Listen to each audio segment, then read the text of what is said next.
طلباء و اساتذہ کرام، السلام علیکم ورحمۃ اللہ وبرکاتہ۔ اسٹیم انٹرنیشنل پبلیشرز میں خوش آمدید۔ آج ہم کڈز اسلامیات برائے جماعت پنجم باب سیوم سیرت طیبہ صلی اللہ علیہ وسلم، جس کا عنوان ہجرت مدینہ ہے۔ ڈیئر اسٹوڈنٹس، آج ہم اس سبق کو تفصیلاً پڑھیں گے۔ اس سبق میں ہم پڑھیں گے کہ ہجرت مدینہ سے کیا مراد ہے، ہجرت مدینہ کیوں ہوئی، کن وجوہات کی بنا پہ ہوئی، اس کے کیا اثرات مرتب ہوئے، اور غار ثور کے قیام کا بھی ہم تفصیلاً پڑھیں گے۔ سبق کو تفصیل سے پڑھنے کے لیے آپ سب اپنی اپنی کتابیں کھولیں۔ سبق نمبر 3، ہجرت مدینہ، حاصلات تعلم۔ اس سبق کو پڑھنے کے بعد طلباء اس قابل ہو جائیں گے کہ وہ ہجرت کا معنی و مفہوم جان سکیں، ہجرت مدینہ کے تناظر میں حضرت علی المرتضیٰ کے کردار اور امانتوں کی اہمیت کے بارے میں جان سکیں، ہجرت مدینہ کے اسباب، واقعات اور نتائج مختصر طور پر جان سکیں، ہجرت مدینہ کے حوالے سے حضرت ابوبکر صدیق رضی اللہ تعالیٰ عنہ اور حضرت ابو ایوب انصاری رضی اللہ تعالیٰ عنہ کے کردار کے متعلق جان سکیں۔ پڑھیے، ارشاد باری تعالیٰ ہے، ترجمہ: اور جو کوئی اللہ کی راہ میں ہجرت کرے وہ زمین میں پناہ کے لیے بہت سی جگہیں اور وسعت رزق پائے گا۔ ہجرت کا معنی و مفہوم۔ ہجرت کا لفظی معنی ہے ترک وطن، یعنی اپنا علاقہ یا وطن چھوڑ کر دوسری جگہ پر آباد ہونا۔ دین اسلام میں ہجرت سے مراد اللہ تعالیٰ کی خوشنودی کی خاطر اپنے گھر اور وطن کو چھوڑ کر کسی ایسی جگہ چلے جانا جہاں دین کے تقاضے پورے کیے جا سکیں۔ اعلان نبوت کے 13 سال گزر چکے تھے۔ دن بدن مسلمانوں پر کفار مکہ کے ظلم و ستم بڑھتے جا رہے تھے۔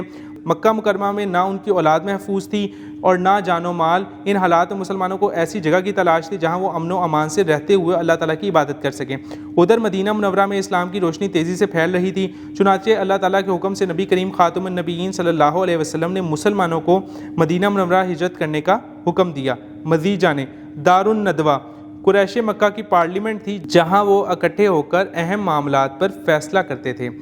ہجرت مدینہ کے اسباب۔ ہجرت مدینہ کے بہت سے اسباب جن میں سے چند اہم درج ذیل ہیں۔ نبی کریم خاتم النبیین صلی اللہ علیہ وسلم مسلسل 13 سال تک مکہ مکرمہ میں دین اسلام کی تبلیغ کرتے رہے تاکہ اہل مکہ کے دلوں کو کفر و شرک سے پاک کیا جائے، لیکن ان کی اکثریت ہٹ دھرمی، شدید مخالفت اور دشمنی پر قائم رہی۔ اعلان نبوت کے 11ویں، 12ویں اور 13ویں سال مدینہ منورہ کے بہت سے لوگوں نے مکہ مکرمہ آ کر دعوت اسلام کو قبول کیا اور آپ خاتم النبیین صلی اللہ علیہ وسلم کو مدینہ منورہ تشریف لانے کی دعوت دی۔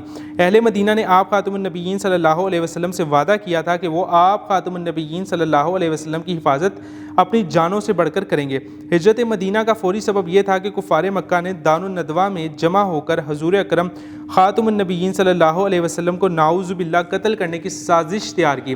اللہ تعالیٰ نے حضرت جبرائیل علیہ السلام کے ذریعے آپ خاتم النبیین صلی اللہ علیہ وسلم کو ان کے ناپاک ارادوں کی خبر دی اور ساتھ ہی آپ خاتم النبیین صلی اللہ علیہ وسلم کو مکہ مکرمہ سے مدینہ منورہ ہجرت کرنے کا حکم دیا۔ ارشاد باری تعالیٰ ہے، والذین ہاجروا فی اللہ من بعد ما ظلموا لنبوئنہم فی الدنیا حسنہ، اور جنہوں نے اللہ کی راہ میں ہجرت کی اس کے بعد کہ ان پر ظلم کیے گئے، ہم ضرور انہیں دنیا میں بھی اچھا ٹھکانہ عطا فرمائیں گے۔ ہجرت کا حکم ہونے کے بعد تقریباً 2-2.5 ماہ میں اکثر مسلمان 2-2 اور 4-4 کی تعداد میں مکہ مکرمہ سے مدینہ منورہ ہجرت کر گئے، یہاں تک کہ مکہ مکرمہ میں نبی کریم خاتم النبیین صلی اللہ علیہ وسلم، حضرت ابوبکر صدیق رضی اللہ تعالیٰ عنہ، حضرت علی المرتضیٰ رضی اللہ تعالیٰ عنہ اور چند مزید صحابہ کرام رضی اللہ تعالیٰ عنہم رہ گئے تھے۔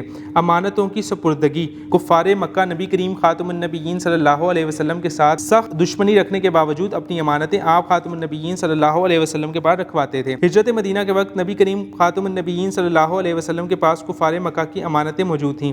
ہجرت کے ان مشکل ترین حالات میں بھی نبی کریم خاتم النبیین صلی اللہ علیہ وسلم کو ان کی امانتیں واپس کرنے کی بہت زیادہ فکر تھی، اس لیے حضور اکرم خاتم النبیین صلی اللہ علیہ وسلم نے مدینہ منورہ کی طرف ہجرت کرنے سے پہلے لوگوں کی امانتیں حضرت علی المرتضیٰ کے سپرد کیں اور انہیں حکم دیا کہ میرے بستر پر سو جائیں اور صبح لوگوں کی امانتیں واپس کر کے مدینہ منورہ چلے آئیں۔ حضرت علی المرتضیٰ ساری رات نبی کریم خاتم النبیین صلی اللہ علیہ وسلم کے بستر مبارک پر بے خوف ہو کر لیٹے رہے۔ ہجرت نبی صلی اللہ علیہ وسلم اور غار ثور میں قیام۔ کفار مکہ نبی کریم خاتم النبیین صلی اللہ علیہ وسلم کو نعوذ باللہ قتل کرنے کے ارادے سے آپ خاتم النبیین صلی اللہ علیہ وسلم کے گھر کے باہر کھڑے تھے۔ آپ خاتم النبیین صلی اللہ علیہ وسلم سورہ یاسین کی تلاوت کرتے ہوئے گھر سے باہر تشریف لائے اور مٹھی بھر خاک کفار کے سروں پر ڈال لی۔ جس سے اللہ تعالیٰ نے ان لوگوں کی نظروں پر پردہ ڈال دیا اور آپ خاتم النبیین صلی اللہ علیہ وسلم ان کے درمیان سے باحفاظت گزر گئے۔ پھر آپ خاتم النبیین صلی اللہ علیہ وسلم حضرت ابو بکر صدیق رضی اللہ تعالیٰ عنہ کے گھر تشریف لے کر ان کو ساتھ لے کر مکہ مکرمہ سے باہر نکل آئے۔ اس کے بعد نبی کریم خاتم النبیین صلی اللہ علیہ وسلم نے مکہ مکرمہ سے قریباً 5 کلومیٹر کے فاصلے پر غار ثور میں 3 دن اور 3 راتیں قیام کیا۔ اس دوران حضرت ابو بکر صدیق رضی اللہ تعالیٰ عنہ کے غلام عامر بن فہیرہ وہاں بکریوں کا دودھ پہنچاتے اور آپ رضی اللہ تعالیٰ عنہ کی بیٹی حضرت اسمہ رضی اللہ تعالیٰ عنہ کھانا پہنچاتی تھیں۔ کفار مکہ کے چند لوگوں نے آپ خاتم النبیین صلی اللہ علیہ وسلم کی تلاش شروع کر دی اور وہ تلاش کرتے کرتے غار ثور کے دہانے تک پہنچ گئے۔ حضرت ابو بکر صدیق رضی اللہ تعالیٰ عنہ کفار کی آوازیں سن کر پریشان ہو گئے۔ اس موقع پہ آپ خاتم النبیین صلی اللہ علیہ وسلم نے انہیں تسلی دیتے ہوئے فرمایا، ترجمہ: غم نہ کر، بے شک اللہ ہمارے ساتھ ہے۔ ہجرت کی چوتھی رات حضرت ابو بکر صدیق رضی اللہ تعالیٰ عنہ کا غلام اور 2 اونٹنیاں لایا۔ آپ خاتم النبیین صلی اللہ علیہ وسلم اور حضرت ابو بکر صدیق رضی اللہ تعالیٰ عنہ ان اونٹنیوں پر سوار ہو کے مدینہ منورہ کی طرف روانہ ہوئے۔ ادھر کفار مکہ کے لوگ 100 سرخ اونٹ انعام کے لالچ میں آپ خاتم النبیین صلی اللہ علیہ وسلم اور حضرت ابو بکر صدیق رضی اللہ تعالیٰ عنہ کی تلاش میں نکل پڑے۔ ایک شخص سراقہ بن مالک آپ خاتم النبیین صلی اللہ علیہ وسلم کو تلاش کرتے کرتے آپ خاتم النبیین صلی اللہ علیہ وسلم کے قریب پہنچا ہی تاکہ اس کا گھوڑا ٹھوکر کھا کر گر پڑا۔ دوبارہ اسی طرح ہوا، تیسری بار گھوڑے کے پاؤں زمین میں دھنس گئے۔ سراقہ نے آپ خاتم النبیین صلی اللہ علیہ وسلم سے معافی طلب کی اور آپ خاتم النبیین صلی اللہ علیہ وسلم نے نہ صرف سراقہ کو معاف کر دیا بلکہ اسے معافی نامہ بھی لکھ دیا۔ اس طرح سراقہ واپس مکہ مکرمہ چلا گیا۔ آپ خاتم النبیین صلی اللہ علیہ وسلم اپنا طویل سفر طے کرنے کے بعد مدینہ منورہ کے قریب قباء نامی ایک بستی میں پہنچے۔ آپ خاتم النبیین صلی اللہ علیہ وسلم نے یہاں پہنچ کے ایک مسجد تعمیر فرمائی جسے مسجد قباء کہا جاتا ہے۔ یہ اسلام کی سب سے پہلی مسجد ہے۔ آپ خاتم النبیین صلی اللہ علیہ وسلم نے قباء بستی میں 14 دن قیام فرمایا۔ قباء میں حضرت علی المرتضیٰ رضی اللہ تعالیٰ عنہ بھی آپ خاتم النبیین صلی اللہ علیہ وسلم سے جا ملے۔ مدینہ منورہ آمد اور حضرت ابو ایوب انصاری رضی اللہ تعالیٰ عنہ۔ قباء میں قیام کے بعد آپ خاتم النبیین صلی اللہ علیہ وسلم مدینہ منورہ کی طرف روانہ ہوئے، جہاں اہل مدینہ آپ خاتم النبیین صلی اللہ علیہ وسلم کا بڑی بے تابی سے انتظار کر رہے تھے۔ آپ خاتم النبیین صلی اللہ علیہ وسلم جب مدینہ منورہ پہنچے تو اہل مدینہ نے آپ خاتم النبیین صلی اللہ علیہ وسلم کا بڑے پرجوش انداز میں استقبال کیا۔ مدینہ منورہ کی بچیوں نے آپ خاتم النبیین صلی اللہ علیہ وسلم کی آمد پر نعتیہ اشعار پڑھے۔ آپ خاتم النبیین صلی اللہ علیہ وسلم اونٹنی پر سوار تھے اور آپ خاتم النبیین صلی اللہ علیہ وسلم نے اپنی اونٹنی کی لگام ڈھیلی چھوڑ رکھی تھی۔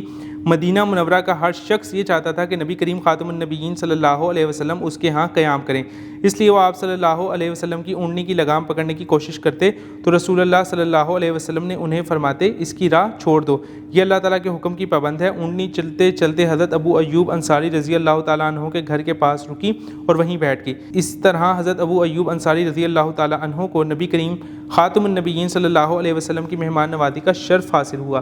مدینہ منورہ پہنچ کر نبی کریم خاتم النبیین صلی اللہ علیہ وسلم نے سب سے پہلے مسجد تعمیر فرمائی، مسلمانوں کے درمیان رشتہ اخوت قائم کیا اور وہاں کے مختلف قبائل کے ساتھ امن و سلامتی کے لیے معاہدے کیے۔ ہجرت مدینہ کے نتائج۔ ہجرت مدینہ سے مسلمانوں کو کئی فوائد حاصل ہوئے۔ ایک طرف مشرکین اور کفار کی شر سے مسلمانوں کو تحفظ ملا تو دوسری طرف اسلامی ریاست کی بنیاد رکھی گئی۔ مدینہ منورہ کی صورت میں مسلمانوں کو ایک مضبوط مرکز مل گیا جہاں مسلمان سکون اور اطمینان سے دین اسلام کی تعلیمات کے مطابق زندگی گزارنے لگے۔ ہجرت کے بعد مسلمانوں کو دین اسلام کی تبلیغ بہت آسانی پیدا ہو گئی۔ ہجرت مدینہ کے بعد 10 سال کے اندر اسلام نہ صرف ملک عرب میں بلکہ دوسرے ممالک میں بھی پھیل گیا۔ مزید جانیں، نبی کریم خاتم النبیین صلی اللہ علیہ وسلم کی آمد سے پہلے مدینہ منورہ کا نام یثرب تھا۔ آپ خاتم النبیین صلی اللہ علیہ وسلم کی تشریف آوری کے بعد اس کا نام مدینہ النبی صلی اللہ علیہ وسلم پکارا جانے لگا۔ ڈیئر اسٹوڈنٹس، اس سبق کو ہم نے تفصیل سے پڑھا۔ میں امید کرتا ہوں آپ یہ سبق سمجھ چکے ہوں گے۔ ملتے ہیں اس سبق کی مشق کے ساتھ ایک نئی ویڈیو میں۔ اپنا خیال رکھیے گا۔ اللہ حافظ۔